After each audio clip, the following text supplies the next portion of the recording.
travaillé à fond et avoir 17,5 de moyenne. J'ai passé des nuits entières à réviser, sacrifier sa vie perso et sociale pour les études. Pour au final, suspense n'est pas prêt. Être refusé dans la quasi-totalité des vœux et ceux en liste d'attente n'intéresse pas.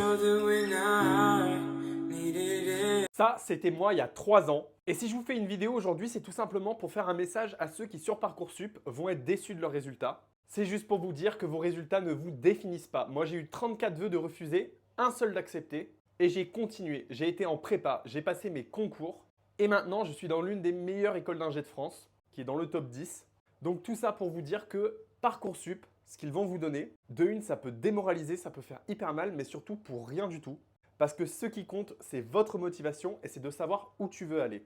Et si tu sais où tu veux aller, tu trouveras le moyen d'y aller. Il faut vraiment comprendre, et ça j'avais trop du mal à l'entendre à l'époque, que le chemin linéaire, tout tracé, ce n'est pas le seul chemin qui existe. Et ça, peu importe ce que vous voulez faire. D'ailleurs, j'irais même jusqu'à dire que le chemin linéaire, tout tracé, c'est pas le plus intéressant non plus. Donc voilà, pour ceux qui auront des résultats qui vont les rendre super tristes, qui vont les décevoir, je sais que c'est un moment très difficile, mais dites-vous, et je vous promets que c'est vrai, que si vous êtes sûr de ce que vous voulez faire, vous allez trouver des moyens. Et que là, il va falloir que vous commenciez à envoyer des mails, à contacter des écoles, des universités, des prépas, etc. Et à vous défendre. C'est pas Parcoursup qui mettra un stop à votre parcours. Et je vous promets, j'en suis la preuve. Et si vous voulez savoir sur ce qui s'était passé à l'époque pour moi et ce que j'ai fait depuis, n'hésitez pas à le dire en commentaire, je peux en faire une vidéo.